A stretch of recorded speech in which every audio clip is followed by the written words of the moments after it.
then I did lay some other stuff down on the table. So I've got a bunch of knives. I love daggers. I got work tough gear down there.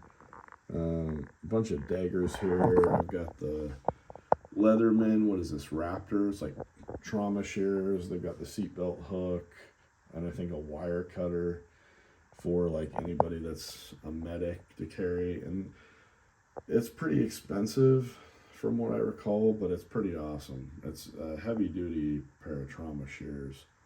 And it's so nice to have like the wire cutter and seatbelt hook on there as well.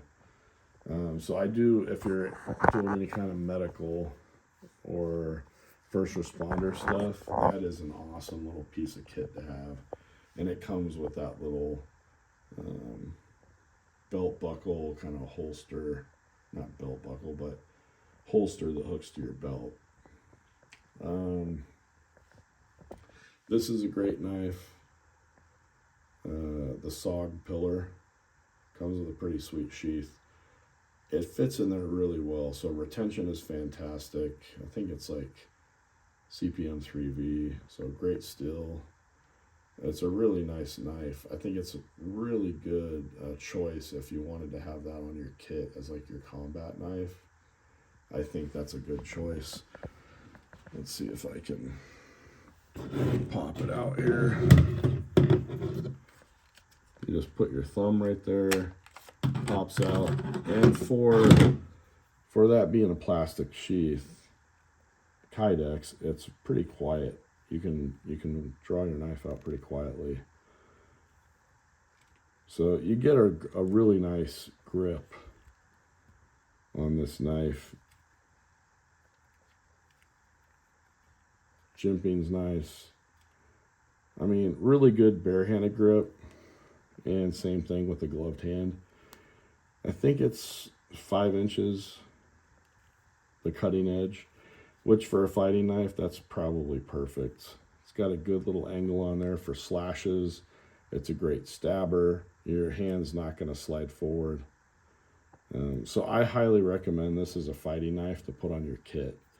You could bash a skull with that too if you had to. Obviously, there's a hole for a lanyard.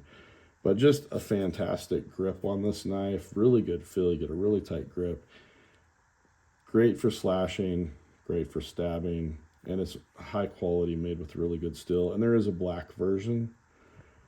So I don't think you can go wrong with that.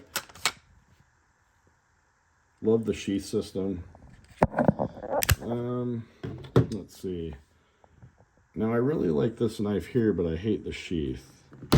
It's a nice leather sheath, but the way they did the button, it's a Tops. This is the Desert Nomad.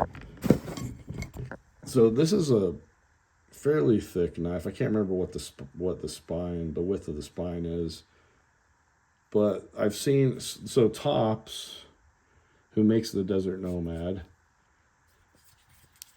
there's the handle. It's kind of, it looks skinny, but this thing is a stabbing machine. Like you can get a really good grip on that and you could go to town stabbing with this thing. So it's a really good combat knife. Sure, you could use it for other things, but it's a great stabbing knife. I'm trying to think. Tops does really well with their heat treat. And then I think this thing has also got some other treatment going on to make it a little more tough.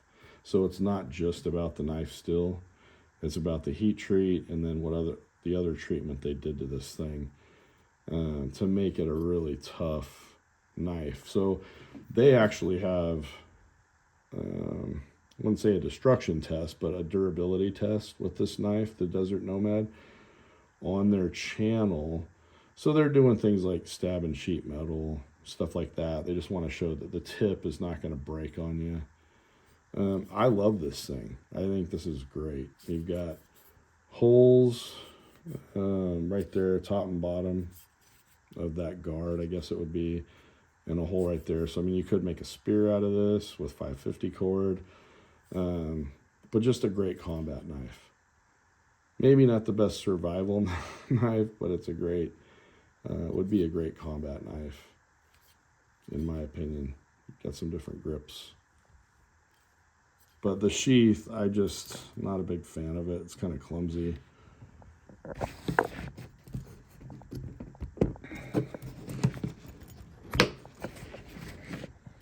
Let's see. So this Benchmade Infidel, this is like a $400 knife. And I accidentally had this in a backpack when I went on the airline. So they made me mail it back to myself. And when it came back, it was broken. See.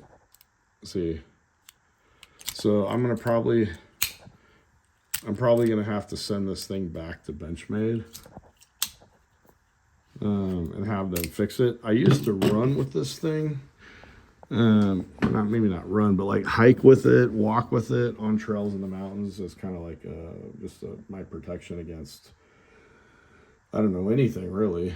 And I had full confidence in it, but now that it's broken, I'm not so sure I'd want to use a knife like that as a self-defense knife, which is unfortunate because I think it's well made, and it's really expensive. But is it dependable? That's the question. It's like, 900 times you go eject, and the one time you need it, maybe it doesn't. So, I mean, that's a bit of a concern. If you don't have a lot of money and you want a good dagger, this is the SOG Nightshade. I don't know if it's still 19 bucks, but I want to say I bought it at Shills. Really quiet holster. I bought one from my brother. You can put it on your belt and it can go right down into your front pocket. Nobody will even see it. Who cares about what kind of steel it is? Like, you sharpen this thing and it will be very sharp on the sides. Excellent tip. If you needed to use it for self-defense or whatever, you can. And honestly, like, you get a really good grip. You can hold it like ice pick grip as well. You don't have a groove right here, so that kind of limits you. But this works just fine. That's effective. And so is this. So if you don't have a lot of money, that's what I'd recommend as far as a dagger. Because at the end of the day, this failed me, and it's like 400 something bucks.